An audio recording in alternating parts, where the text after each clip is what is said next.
Alors, Balman, nous commencé à les politologues de Peigneur comme Balimao, billet mercredi 13 avril 2022. Balimao,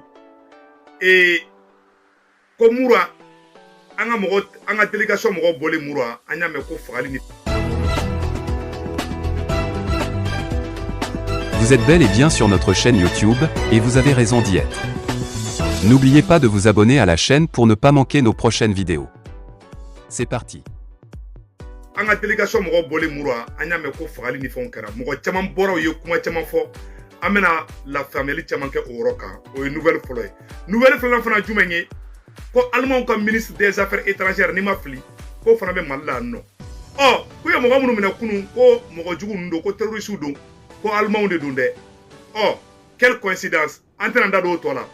Amba ese ka manku oro la flo. Balmaw, aya koloside. Faso chilaw. Diagoya fanga nyinaw. Wulle me dans ce courant mu bolo sanno. Ube kata fo réseaux sociaux de ça fait. Ko Shogel Maïga. Ko Maliki Diaw bena Shogel Maïga genga boy. Ko CNT mo bena Shogel genga bo premier ala. Kuma inte tiende. Ayo kuma ina me. CNT mo ka bara de donc ka premier ministre yininga. Ali ka Muktar Wanto utarana e ka questionner oyu ka bara di. Normalement assemblée be premier ministre yininga ka bilan fo oye tiende o kan akedi. Donc balimaw ube ka kuma fefe fo achite tiende. Ka fo ko CNT mo bena wulide ku wulle me ku bena Shogel genga boyende o kuma inte tiende. Aga na kuma ina de. Balimaw aga na kuma ina de. Donc o temene ko fe ka bala sanno. Uko ko mura ana armée kelen ka mura libéré ka bon majugu bolo ko segina ka ta mura village la ko ka ta population mo chama faga balimaw mo chama wulila ka colonel wage to ko fo ko wage de nodu ko ni aye ko mo fagara mura ko e colonel wage ko tagali mun kara o te tiende balimaw ni meke eurobe c'est vrai anya mura libéré il y a eu des choses il y a flic era rodo la ango tien fo même mun fo anyana ame guerre asymétrique de la ita do mogo mi mogo juguye ita do mogo mi terroriste do bi se kini jo état do terroriste do e ba balimu do ka so a tieni ke donc o kele o man nogo c'est pour vous dire que munu te transition fait munu me fait fela ngapi ou vous profiter de la ka foko transition mogo tara ko ka ta photo tani de mogo yede ko mer fagara de ko ou ye mogo do fagara de ko parce que ko e gouvernement ga foti di balimaw ali irisu ye erreur ali irisi kelengele munumbe olu ye erreur ke ikran problème na ko di bara rebellion wula domina rebellion ye dugu mine ko gagnowa ayatli tola de en 2000 rebellion ye baboka surasu genga bo gagnowa mogo ye tegere fo rebellion ku rebellion kele ka dugu bla baboka surasu na lo ya dugu la de o ya tlanche be faga wage tagara o wage matara o mogo kele be mali fait mogo kebe barake mali administration na ke juge ke maire depuis bila depuis ibeka clé ou beka juge ou mena ko kidnapper fobi donc mogo nebe état de fait ni terroriste yu soro bi kele o madame ne bila awa hotel na ba bila donc ou be fait ka bla diversion de konana ka essayer ça ko be fanga la kushi fanga keleli fere ka fanga in kele de o fere de nyinito fle ou fait tantôt utarobe asimi kele chokomi si ça obe wulisa ube wage la goshi ube colonel wage la goshi wage tagara do mi mura an be tegere fo wage kun mais an shi kunta donc fo avec ketan chokola mais aya bla kuna fana wage tagara o wage mataga o mogo be mura e dugu fitini de village nuna dugu fitini nuna bebe nyogondo mari dugu joli be non domina sema kelengele nu unana ka bo libi domina o yanga surasu genga bo kidal tamashi ki febe be mali fe o ya be mine ka juru la be kana ka siri mobile la ka boli fo ka be faga ka boli fo ka be faga donc ambo de fo bela jelengena beki akili sigi anga to transition ko ma nyiri transition mo fana fait aw kana paniquer deme be atabaga de bulu ni oro mi mai ambe jetimine ko oro corriger et puis on avance irisu ye erreur ke Ukraine irisu ma dugu do mina ka tla ka bla o ma re tactique ya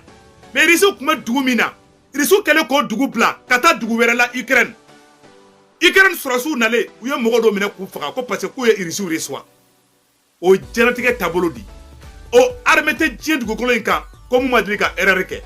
o jamana tɛ yen o armée tɛ yen hali armée française ye erreur kɛ donc an bɛ mun ɲɛfɔ bɛɛ lajɛlen ɲɛna bɛɛ k'i tɛgɛ di ɲɔgɔn ma Assimi min bɛ yen l'armée malienne est en train de monter en puissance an b'a ɲini Mali armée fɛ u ka sɔrɔsi dɔw bila ka taa détachement dɔw bila ka taa Moura parce que an y'a mɛn ko Moura duguladenw bɛ ka déplacer bi an b'a ɲini président Assimi fɛ a ka Mali sɔrɔsiw bila ka taa Moura sécuriser Maliens u bɛ ka Assimi tɔgɔ tiɲɛ ka Mali transition tɔgɔ tiɲɛ k'u taara Mourakaw ta k'u di terroristes ma o tɛ tiɲɛ ye dɛ Mali armée bɛ ka Malien den bɛɛ de kɔlɔsi bi Mali armée bɛ ka baara kɛ Malien den bɛɛ de ye bi donc minnu tɛ transition fɛ minnu tɛ Mali fɛ u tɛ Ala fɛ u tɛ kira fɛ u b'u profiter fɛn fitinin dɔrɔn u b'o ta k'o kɛ fɛnba dɔ ye minnu tɛ transition fɛ u ni terroristes man jan ɲɔgɔn na dɛ ni terroristes gagnera an ka sɔrɔsiw contrôle dɔw na i b'u bɛɛ nisɔndiyalen réseau sanfɛ u y'a mɛn ko ye Moura maire faga u bɛɛ bɛ tigɛrɛ fɔ la réseau sanfɛ u bɛ k'o bɛɛ turu ta k'o da Assimi kun irisiw ka sɔrɔsiw tɛ ka faga Ukraine na irisiw ka sɔrɔsi ba joli fagara Ukraine na a bɛ ba 3 bɔ irisiw ka sɔrɔsi 3 de fagara Ukraine sɔrɔsi 3 kalo kelen sɔrɔsi 3 hali ma deli ka kɛ Mali la fɔlɔ donc ni bɛ guerre la tiɲɛni bɛ bɔ côté bɛɛ la ni bɛ guerre la fili bɛ na guerre la fili bɛ corriger fili kɛra Amérique ye fili kɛ Amérique ma taa Vietnam ma o ma tila ka boli ka bɔ yan donc an bɛ guerre mun na pression de bɛ sɔrɔsiw kan fo Maliens k'a faamuya de pression de bɛ sɔrɔsiw kan Mali sɔrɔsiw pression de b'u kan pression bɛ Assimi kan a bɛ Choguel kan faso denjugu de bɛ k'i profiter o fɛ k'u b'u déséquilibrer k'u bɛ transition in ɲini kala bin dugu ma cogoya min na Maliens u bɛ kuma fɔ aw kana da si la Assimi bɛ ka armement sugu bɛ san ka di an ka armée ma ni Ala sɔnna ma Mali dugukolo bɛɛ bɛ kɛ Mali ta ye Ala tɛmɛ bɛɛ dan ye yɔrɔ dɔrɔn na Malien si kana siga Malien si kana jɔrɔ an mun ɲɛfɔ bɛɛ lajɛlen ɲɛna problème tɛ Choguel ni CNT cɛ a ye n ka kuma lamɛn dɛ problème foyi tɛ Choguel la problème foyi tɛ Choguel ni CNT cɛ u bɛ Choguel ɲininka dɔrɔn de a ka ka bilan fɔ o ye normal de o hali ka bubu to ye normal kun kan ka kɛ bubu la o premier ministre bɛ na o bɛ na n'a ka bilan de o kan ka a yira de premier ministre i ye mun de kɛ i ka bilan fɔ o ye tiɲɛ de o o tɛ kojugu ye o o kɔrɔ tɛ ko Choguel bɛna gɛn ka bɔ yen u bɛ manamana kan fɔ la ka journaux bila Choguel gɛnna Choguel ka ko banna CNT bɛna Choguel gɛn a bɛɛ nkalon kuma CNT b'a ka baara de la Maliki Diaw b'a ka baara de la hali ni ne Segu tun ka bila Maliki Diaw place la bi n bɛ Choguel wele ka na k'a ka bilan yira loi de don sariya de don a ka kan ka kɛ de Choguel kan ka taa CNT la de ka taa ɲininka o kɔrɔ tɛ ko Choguel gɛntɔla don o kɔrɔ tɛ ko comment on appelle o kɔrɔ tɛ ko kɛlɛ bɛ Choguel ni Assimi ni ɲɔgɔn cɛ ou bien kɛlɛ bɛ Choguel ni Maliki Diaw ni ɲɔgɔn cɛ a kuma bɛɛ nkalon kuma de Maliens a y'aw hakili sigi ko ŋɔmiyɛrɛla mɔgɔ tɛ transition mɔgɔ bɛ baara de la guerre ma kɛ diɲɛ kɔnɔ ani mɔgɔ minnu bɛ guerre la u bɛ se k'i u yɛlɛma yɔrɔ ka ca u bɛ se ka don wo sugu bɛɛ kɔnɔ donc an b'a ɲini Malien den bɛɛ lajɛlen fɛ bɛɛ ka to armée kɔ mɔgɔ si kana siran k'i bɛ terroristes dénoncer ko min kɛra ni Ala sɔnna ma an bɛ fili an b'a bɛɛ corriger mɔgɔ si kana wuli dɛ colonel Wage de taara dɛ Wage y'a don ta dɛ cɛ a ye fara ka bɔ colonel Wage la Wage y'a dabɔ bɛn de kama a m'a dabɔ ka taa mɔgɔ si exposer mɔgɔ si ma exposer mɔgɔ n'i b'i ka jamana fɛ ni mɔgɔ min t'i ka jamana fɛ o b'i kɛlɛ o diyagoya di aw minnu bɛ ka transition kɛlɛ bi mɔgɔ bɛ transition fɛ hali n'u ma s'aw ma n ka bɛ tila k'olu kɛlɛ aw ni terroristes bɛɛ ye kelen ye c'est la vérité terroristes fana bɛ ka aw ladege don bon mɔgɔ bɛ Mali fɛ terroristes minnu ye o b'o kɛlɛ mais mɔgɔ bɛ terrorisiya fɛ o t'olu kɛlɛ o donc aw bɛɛ bɛ fa la aw bɛɛ bɛ ba la aw bɛɛ tɛ dɛ a bɛɛ tɛ dɛ mɔgɔ min bɛ transition contre la a bɛɛ tɛ terroriste ye dɛ mais a caman terroristes ka surun a caman bɛ terroristes fana ka baara la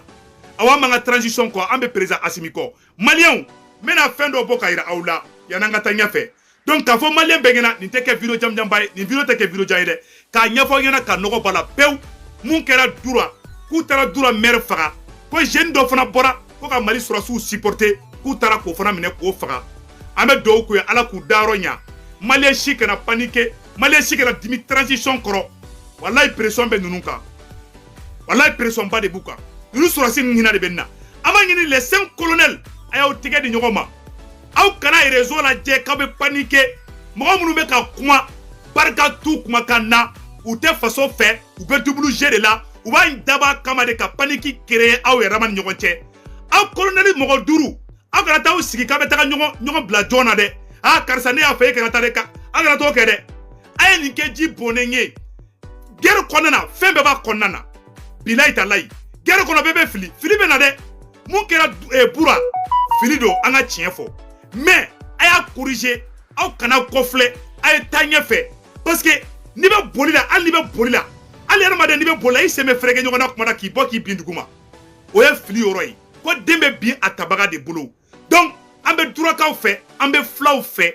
anjugute flaw ye awa flaw te terroriste ye ambe malisia be fe ante flako kelela ante sia ko kelela malio ay video partager jebe kasro ne se utungara muso e flade ne ba e fly ne mamuso e fly ne be flaw fe ne somogo de flaw ye ne balma de flaw ye ne jenyogo de flaw ye awa ne te fla contrôle awa ne be flaw fe bi ne be flaw fe chini malion aw kana bi jugu ka fere konana ayaw tege di nyogo ma aka courage sro aka transition inteme aka do fara aka courage ka aka te sorti do asibene makoko espoir opération espoir tous fama aka tuwaka armée ko aka ka armée kanu aka asimi deme aka shogali deme wallahi uba on de ka kelela on ne be kule ko nanga fama unana ko be ta anta kan di farasima uba ta kan di anjuguma asimi ya ni de di ka on kisi shogali ya ni de di ka on kisi colonel wage ya ni de di ka on kisi colonel Maliki Jaw ya ni de di ka on kisi colonel Maliki Jaw colonel Sadio Kamara maréchal Assimi colonel Modibo Kone colonel Ismaël Wage général Shogel Maïga ou bettige be ñogon bolo ou kadiko bomoni kalama foy tuni ñogon ci Maliens aw kana paniquer aw kana décourager aw kana joro la transition est en bonne marche les choses se passent très bien problème te mogo shiri ñogon ci ou ba daba kamade ka essayer ka problème créer mogo ramani ñogon ci anya metugo ni ko terrorisme tara katra et ou ba fait ka Mali déstabiliser de Mali denjugu do de be olu ni ko fe jugu olu de be ki tege di ñogon ma bi ka essayer ko be na déstabilisation Mali konana mais ala tanya ubulu Maliens yana nga tanya fe mena fait mun yafa abela jelengena mena photo do ira aula ma shikara décourager mais amena cheni photo ira aula cheni uya cheni mira ka bana donc ni cheni de do photo in flani mura ni kara muradi voilà petini flani ni ne ka interview kera mura donc kuya ni cheni de mina ka faka mura quoi a photo flani balimaw donc ambe do kay ala ka daro nya kuya mer fana mine ko faka donc malien shikara décourager aw beka courage ta aw ka détermination ta wallahi armée malienne be ka siko ke armée malienne be ka barake awnde donc ni fili kera ambe fili be corriger donc mo shikara ni ke ina fo ko mi ñogo madili ka ke erreur be bela jele soro ne segu tungara be se ka kuma do fo fili be se ka do konana ne segu tungara be se ka ko do ke fili be do konana iriso ye erreur ke Ukraine américain ye erreur ke Irak olu munu ye grande puissance ye anga armée mana erreur fitini ke ubota ko noro ununa iba fo ko wuru keleme ka kolota ki yela nay parce que be fanga nginde la ou te maloya galon tegela ou beta journaux black atra galon kuma ou tege shogeli ka ko bana ani ala sonama shogeli beta siente la shogeli ko bana shogeli gentola de do asimi jena shogeli ko asimi shogeli jafa shogeli ka ko bana a ben galon kuma di aya u daka shiro ko ngomirala mode ayda asimila ayda Sadio Kamara la ayda shogeli la ou kadi foy tourni ñogon bi ambe kan tege di ñogoma Mali jeunesse ou angan tege di ñogoma anga transition inteme wallahi nunu yu ni de di awma pression men nunu ka bi Union européenne bu contrôle la CEDEAO keleme ku jafa ou keleme ka sanction ke Mali kana des sanctions injustes ou keleme ko lu bela jele ke Mali contrôle la bi ou ka langine jume sanno Mali ka bi tinge kono Mali kana se ka armée ngena masoro armement men Mali bolo bi na bora Nigeria la o jamana te Afrique de l'Ouest la jamana bi se ki koda Mali kola bi Mali de surasu bi se ka Mali avion ta Mali dugu te ko Mali surasu se ka ta opération ke dugu mina bi avion men Mali bolo bi aka tani avion de bi na nye bi et avion de muganye bi je m'excuse et hélicoptère ou bambolo char de combat ou bambolo anga surasu be ka opération ke Mali dugu bela bi ou be ka Mali libération baraw de dame le Mali côté bela bi ayo sigide abena bonne nouvelle de me ala teme dans peu de temps abe klobena do kuma do la aw bena nisonja aw dale ka glanka aw be yele quoi mais même mon fo onyana fait chi damine man no bi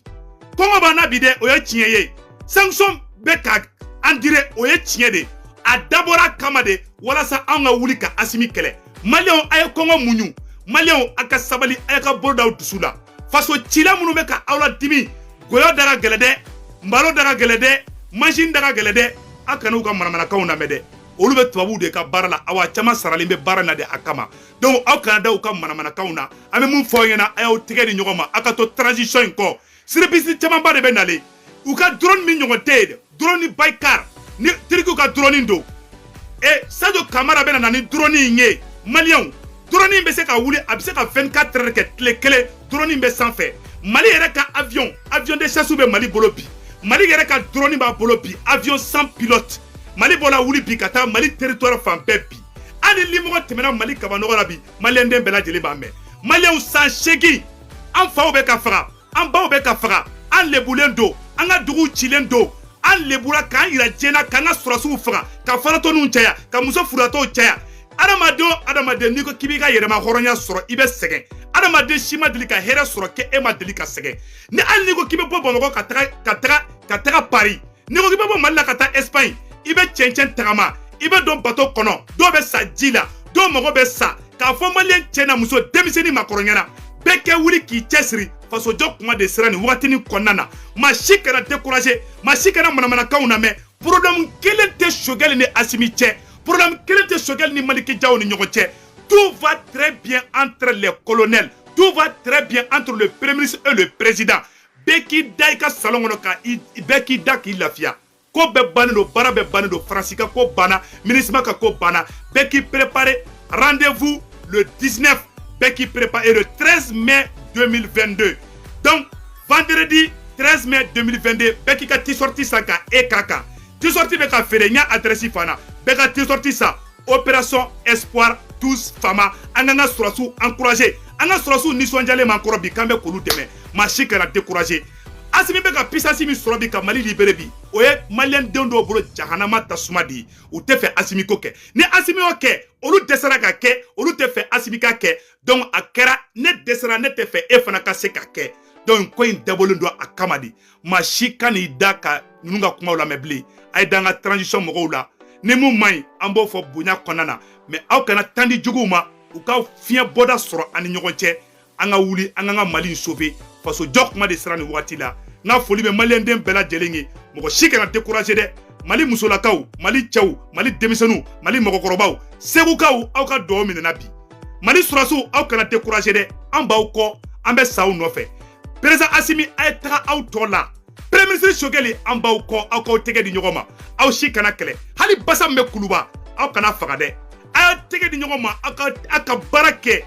c'est à dire que kɔnɔkulu jɛlen de bɛ fɛn fɔ u bɛ fɛn fɛn ɲini na bi u bɛ place ɲini de la u b'a dɔn ni premier ministre bɔra yen a bɛ fɔ k'olu ka na k'u ka na ni mɔgɔ dɔ ye o dɔrɔn de don awa o tɛna kɛ koyi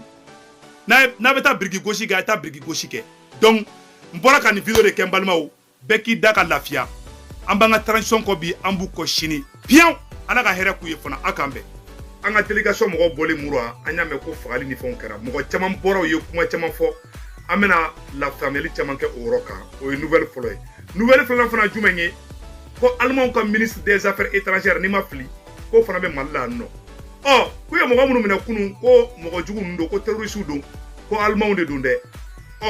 quelle coïncidence an tɛna da don o tɔ la an b'a essayer ka mankun o yɔrɔ la fɔlɔ an balimaw a y'a kɔlɔsi dɛ faso cilaw diyagoya fanga ɲininaw u wulilen bɛ dɔnse kura mun bolo sa nɔ u bɛ ka taa fɔ réseaux sociaux de sanfɛ ko Choguel Maïga ko Maliki Diaw bɛna Choguel Maïga gɛn ka bɔ yen ko CNT mɔgɔ bɛna Choguel gɛn ka bɔ premier ministeriya la kuma in tɛ tiɲɛ ye dɛ a ye kuma in lamɛn CNT mɔgɔ ka baara de don ka premier ministre ɲininka hali ka Muktar Wan to ye u taara n'a ye ka questionner o y'u ka baara de normalement assemblée bɛ premier ministre ɲininka a k'a ka bilan fɔ o ye tiɲɛ de o kan ka kɛ de donc balimaw u bɛ ka kuma fɛn fɛn fɔ a si tɛ tiɲɛ dɛ k'a fɔ ko CNT mɔgɔ bɛna wuli dɛ k'u wulilen bɛ k'u bɛna Choguel gɛn ka bɔ yen dɛ o kuma in tɛ tiɲɛ ye dɛ an kana na kuma in na dɛ balimaw an kana na kuma in na dɛ donc o tɛmɛnen kɔfɛ ka b'a la sisan nɔ u ko Mura an ka armée kɛlen ka Mura libérer ka bɔ maajuguw bolo k'u seginna ka taa Mura village la ko ka taa population mɔgɔ caman faga balimaw mɔgɔ caman wulila ka colonel Wagɛ tɔgɔ fɔ ko Wagɛ de nɔ don ko ni y'a ye ko mɔgɔ fagara Mura ko ye colonel Wage ko tagali mun kɛra o tɛ tiɲɛ dɛ balimaw nin bɛ kɛ yɔrɔ bɛɛ c'est vrai an ye Mura libéré il y a eu des choses il y a eu fili kɛra yɔrɔ dɔw la an ko tiɲɛ fɔ mais n bɛ mun fɔ an ɲɛna an bɛ guerre asymétrique de la i t'a dɔn mɔgɔ min ye mɔgɔ jugu